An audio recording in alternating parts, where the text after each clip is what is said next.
పిల్లలందరి చేత అమర్ ఎక్సర్సైజులు చేయిస్తూ ఉంటాడు. ఇకప్పుడు రాథోడ్ అమర్కి గుడ్ మార్నింగ్ చెప్పడంతో అమర్ రాథోడ్ పొట్ట వైపు సీరియస్గా చూస్తూ ఉంటాడు. దాంతో రాథోడ్ గాలి పిలుస్తూ తన పొట్టని లోపలికి నొక్కేస్తాడు. తర్వాత అమర్ లోపలికి వస్తూ ఉండగా ఇక అక్కడ బాగి నిలబడి ఉంటుంది. కింద పడబోతున్న బాగిని అమర్ పట్టుకుంటాడు. ఇక అలా అమర్ బాగి వైపు సీరియస్గా చూస్తూ ఉండడంతో బాగి కళ్ళతోనే కాల్ చేస్తారా ఏంటి అని చెప్పి అంటూ ఉంటుంది. అలా బాగిని అమర్ని దగ్గరగా చూసిన మనోహరి ఎంతగానో కుళ్ళుకుంటూ ఉంటుంది. తర్వాత బాగి మరొకసారి కింద పడబోతూ ఉంటే అమర్ మళ్ళీ బాగిని పట్టుకుంటాడు. గుడ్ మార్నింగ్ అని చెప్పి తడబడుతూ అమర్ షర్ట్ మీద ఏదో పడినట్టుగా బాగి దులుపుతూ ఉంటుంది. ఏంటి బ్యాలెన్స్ కూడా సరిగ్గా చేసుకోలేకపోతున్నావా? ఫిట్నెస్ తగ్గినట్టుంది. రేపటి నుండి పిల్లలతో పాటు నువ్వు కూడా ట్రైనింగ్కి వచ్చేసాయని చెప్పి అమర్ బాగికి చెప్పి ఇంట్లోకి వస్తూ ఉంటాడు. ఇక అమర్ గదిలోకి వెళ్ళగానే పిల్లలంతా కూడా అలా వేలాడుతూ సోఫాలోకి వచ్చి కూర్చుంటారు. ఇక అలా నొప్పులతో అమ్మో అయ్యో అంటూ పిల్లలు అరుస్తూ సోఫాలో కూర్చోడంతో కిటికీ దగ్గర నిలబడి ఉన్న ఆరు ఇదంతా చూసి బాధపడుతూ ఉంటుంది. కనీసం నేనున్నా బాగుండేది, పిల్లలకు ఏం కావాలో అన్నీ కూడా దగ్గరుండి చూసుకునేదాన్ని. ఆయన పిల్లల్ని ఇలా నలిపేస్తున్నారు ఏంటో అని చెప్పి పిల్లల పరిస్థితి చూసి ఆరు బాధపడుతూ ఉంటుంది. పాపం మిస్సమ్మకు ఇదంతా అర్థమయ్యేసరికి పిల్లలు ఇంకా నలిగిపోతారని చెప్పి ఆరు బాధపడుతూ ఉంటే బాగి పిల్లలందరికీ కూడా వాటర్ తాగిస్తూ ఉంటుంది. అమ్మో సేఫేనా అని చెప్పి బాగి అడుగుతూ ఉంటే పొద్దున్నే డాడ్ మాకు హారర్ సినిమా చూపించారు మిస్సమ్మ అని చెప్పి అమ్మో అంటూ ఉంటుంది. నా బుజ్జి చేతులు బుజ్జి కాళ్ళతో డాడ్ ఎన్ని ఎక్సర్సైజులు చేయించారు అని చెప్పి అంజు బాధపడుతూ ఉంటుంది. అసలు సడన్గా ఏమైంది వాడికి, ఇలా ట్రైనింగ్ ఇచ్చి ఏం చేద్దాం అనుకుంటున్నాడు అని చెప్పి సదాశివం గారు అంటూ ఉంటారు. అసలు మీ సార్లు ఇంత సడన్గా ఈ మార్పు ఎందుకు వచ్చిందో తెలుసా రాథోడ్ అని చెప్పి నిర్మలమ్మ అడుగుతూ ఉంటుంది. దాంతో రాథోడ్ ఏం చెప్పమంటారు మేడం, ఉదయం నేను సార్కి గుడ్ మార్నింగ్ చెప్పాను. అప్పుడు సార్ నా పొట్ట వైపు సీరియస్గా చూశారు. సార్ ఎందుకు ఇలా చేస్తున్నారో నాకు కూడా ఏం తెలియడం లేదు, ఆయన మనసులో ఏముందో నాకెలా తెలుస్తుందని చెప్పి రాథోడ్ అంటూ ఉంటాడు. తర్వాత బాగి నేను వెళ్ళి ఒకసారి ఆయనతో మాట్లాడతానని చెప్పి అంటూ ఉంటే వద్దు మిస్సమ్మ, నువ్వు వెళ్ళి మాట్లాడినా కూడా పనిష్మెంట్ మాకే ఇస్తారు అని చెప్పి అంజు వాళ్ళు అంటూ ఉంటారు. ఇక దాంతో బాగి అదేంటి అని చెప్పి అంటూ ఉంటే అప్పుడు మనోహరి ఇప్పటి వరకు నువ్వు చూసింది అమర్ని కాదు, ఇప్పుడు చూస్తున్నావే ఇదే అసలైన అమర్ అని చెప్పి అంటూ ఉంటుంది. ఎవరు డాడీతో మాట్లాడడానికి వెళ్ళినా కూడా పనిష్మెంట్ మాత్రం మాకే ఇస్తారు అని చెప్పి పిల్లలు అంటూ ఉంటారు. ఆ తర్వాత సదాశివం అసలు ఏమనుకుంటున్నాడు, వాడు పిల్లలకు వాళ్ళకి నచ్చినట్టుగా బతికే స్వేచ్ఛ లేదా? ఈ ప్రజాస్వామ్యంలో ఎవరికి నచ్చినట్టుగా వాళ్ళు బతికే హక్కు ఉంది అని చెప్పి సదాశివం గారు అంటూ ఉంటే మామయ్య గారు మీరు ఇక్కడ ఇన్ని మాట్లాడుతున్నారు కదా, ఒకసారి వెళ్ళి ఆయనతో డైరెక్ట్గా మాట్లాడొచ్చు కదా అని చెప్పి బాగి అంటూ ఉంటుంది. దాంతో సదాశివం గారు నేను చెప్పినట్టుగా కాకుండా మీ నాన్న చెప్పినట్టుగా వింటే బాగుపడతారు, నేను నా ఫ్రెండ్స్ని కలవడానికి టైం అవుతుంది వస్తాను అని చెప్పి సదాశివం గారు మెల్లిగా అక్కడి నుండి ఎస్కేప్ అవుతూ ఉంటారు. ఇక దాంతో అంజు అన్నయ్య తాతయ్య చేతికి అసలు వాచ్ లేదు కదా, మరి తాతయ్యకి టైం ఎలా తెలిసింది అని చెప్పి అంజు అంటూ ఉంటే అందరూ కూడా తమలో తాము నవ్వుకుంటూ ఉంటారు.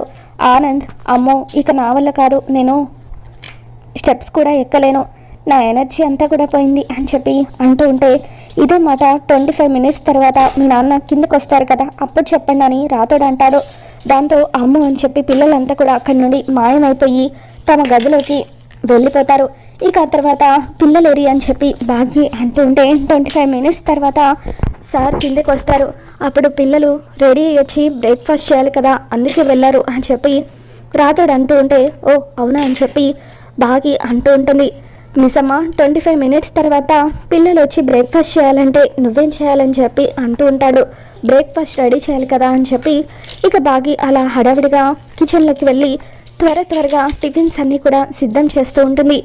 మరో పక్క మనోహరి అమర్లో వచ్చిన మార్పు గురించి ఆలోచిస్తూ ఉంటుంది. అసలు ఇంత సడన్గా అమర్లో ఎందుకు ఈ మార్పు వచ్చింది? ఆరు చనిపోయిన తర్వాత నార్మల్గా ఉన్న అమర్ మళ్ళీ కొడైకెనాల్లో లాగా పిల్లలకు ఈ ట్రైనింగ్ ఎందుకు మొదలు పెట్టినట్టు? దీని వెనక అమర్ ప్లాన్ ఏమైనా ఉందా? దానివల్ల నాకు ఏదైనా హాని కలుగుతుందా అని చెప్పి మనోహరి ఆలోచిస్తూ ఉంటుంది. మరో పక్క గోరా ఏవో పూజలు చేస్తూ ఉంటాడు. 25 మినిట్స్ తర్వాత బాగి చకచక తను చేసిన టిఫిన్స్ అన్నీ కూడా టేబుల్ దగ్గర సర్దేస్తుంది. పిల్లలు హడావిడిగా వచ్చి చైర్లలో కూర్చుంటారు. సదాశివం గారు, నిర్మలమ్మ, రాతోడు వీళ్ళంతా కూడా వచ్చి టేబుల్ దగ్గర కూర్చొని ఉంటారు. ఇక అమర్ రెడీ అయ్యి కిందికి వచ్చిన తర్వాత బాగి అందరికీ కూడా టిఫిన్స్ వడ్డిస్తూ ఉంటుంది. అప్పుడు అమర్ టిఫిన్స్ ఇదేనా మిస్ అమ్మ అని చెప్పి అడుగుతుంటాడు. అవును అని చెప్పి బాగి అంటూ ఉంటుంది. 1 అవర్ ఎక్సర్సైజులు చేసి హాఫ్ ఎన్ అవర్ తర్వాత ఇవన్నీ తింటే ఏంటి ఉపయోగం అని చెప్పి అంటూ ఉంటాడు. మరి ఇంకేం తింటారు అని చెప్పి బాగి అంటూ ఉంటే అప్పుడు అమర్ అక్కడున్న నట్స్ని ఇంకా బ్రెడ్, డీటాక్స్ వాటర్ని ఇవన్నీ కూడా చూపిస్తూ ఉంటాడు. దాంతో బాగి వాటిని చూసి నవ్వుతూ ఏంటి ఇవి తింటారా అని చెప్పి అంటూ ఉంటుంది. అప్పుడు అంజు అవును మిస్ అమ్మ, డాడ్ లాగా ఫిట్గా ఉండాలంటే ఇవే తినాలి అని చెప్పి అంటూ ఉంటుంది. హెల్త్ బాగోలేనప్పుడు తినాల్సినవన్నీ కూడా ఈ మధ్య హెల్త్ బాగుండడానికి తినాలని అంటున్నారా అని చెప్పి ఇక అలా వాట్ ఏ జోక్ అని బాగి పగలబడి నవ్వుతూ ఉంటుంది. అమర్ సీరియస్గా చూస్తూ ఉండడంతో ఇక బాగి అలా తన చేతిని నోటికి అడ్డు పెట్టుకొని అలా చూస్తూ ఉంటే ఇక పిల్లలంతా కూడా అలా అమర్ వైపు చూస్తూ ఆ బ్రెడ్ని తినలేక జ్యూస్ని తాగలేక అవస్థలు పడుతూ ఉంటారు. పిల్లల్ని చూసి ఆరు కూడా బాధపడుతూ ఉంటుంది. ఇక పిల్లలు అమర్ పెట్టిన ఆ ఫుడ్ని తినలేక ఇక అలా ఏదో ఒక విధంగా అమర్ పెట్టిన బ్రేక్ఫాస్ట్ని తింటూ ఉంటారు. సదాశివం గారు, నిర్మలమ్మ కూడా ఇక అలా అయిష్టంగానే ఆ బ్రెడ్ని తింటూ ఉంటారు. రాతోడ్ నువ్వు తినవా అని చెప్పి పిల్లలు అడుగుతూ ఉంటే అప్పుడు రాతోడ్ తన ఇన్నర్ వాయిస్లో నేను ఇవి తిన్నాను, బయటకు వెళ్ళి ఇడ్లీ, మసాలా వడ అవన్నీ కూడా తింటాను అని చెప్పి అనుకుంటూ ఉంటాడు. అంజు ఆ జ్యూస్ని అయిష్టంగా తాగుతూ అమ్మో ఒక్క చుక్క ఎక్స్ట్రా తాగినా కూడా మొత్తం బయటకు వచ్చేసేది అని చెప్పి అనుకుంటూ ఉంటుంది. ఇక ఆ తర్వాత పిల్లలు నీరసంగా అలా కార్లో స్కూల్కని వెళ్తూ ఉంటారు. పిల్లలు వెళ్ళిపోయిన తర్వాత సదాశివం గారు పాపం వాళ్ళు ఏం తిన్నారని స్కూల్లో పాఠాలు వినడానికి అని చెప్పి బాధపడుతూ ఉంటారు. అమర్ రాతోడ్ నువ్వు పిల్లల్ని స్కూల్ దగ్గర డ్రాప్ చేసి డైరెక్ట్గా ఆఫీస్కి వచ్చేసాయి, నేను కూడా డైరెక్ట్గా ఆఫీస్కి వచ్చేస్తాను అని చెప్పి అంటూ ఉంటాడు. ఇక బాగి హడావిడిగా పిల్లల కోసం అని చెప్పి క్యారేజ్ రెడీ చేసి ఇక అలా కార్ దగ్గరికి వచ్చి ఇస్తూ ఉంటుంది. అంజు అమర్తో చాలా థ్యాంక్స్ డాడ్, ఇటువంటి బ్రేక్ఫాస్ట్ మా చేత తినిపించినందుకు, నిజంగా ఇవన్నీ తింటున్నందుకు చాలా హ్యాపీగా ఉంది, ఇవన్నీ తినడం వల్ల మేము ఇంకా ఫిట్గా ఉంటామని చెప్పి ఇక అలా వచ్చేటప్పుడు అమర్కి చెప్పి వస్తూ ఉంటే నేను గేర్ మార్చినంత ఈజీగా నువ్వు పర్సనాలిటీ మారుస్తున్నావు అంజు అని చెప్పి రాతోడు అంటూ ఉంటాడు.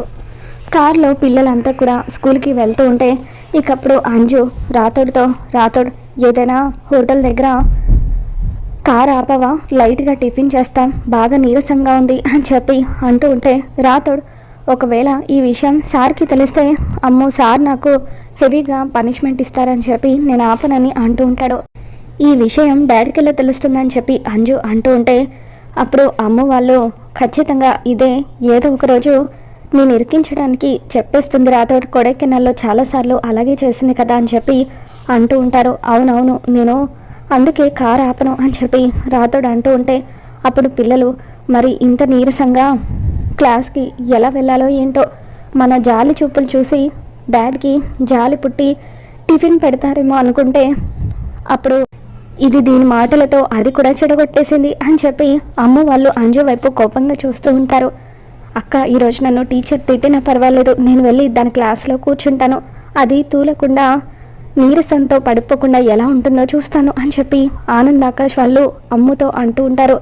ఆ తర్వాత రాతోడు పిల్లల బాధను చూసి పిల్లలు నేను హోటల్ దగ్గర కారు ఆపనన్నాను కానీ తినొద్దని చెప్పలేదు కదా, మీరు టిఫిన్ చేయొచ్చు అని అంటూ ఉంటే ఎలా అని పిల్లలు అడుగుతూ ఉంటారు. ఒకసారి మీ బాక్సులు ఓపెన్ చేసి చూసుకోండి అని చెప్పి రాతోడు అంటూ ఉంటాడు. ఇక బాక్సులు ఓపెన్ చేసి చూసుకునేసరికి అందులో టిఫిన్స్ అన్నీ కూడా ఉంటాయి.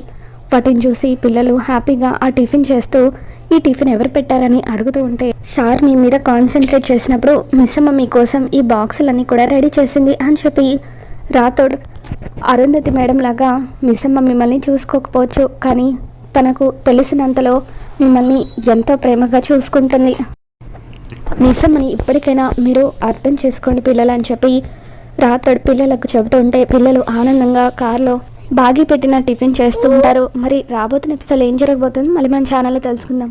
మీకు ఈ వీడియో నచ్చినట్లయితే తప్పకుండా లైక్ చేయండి.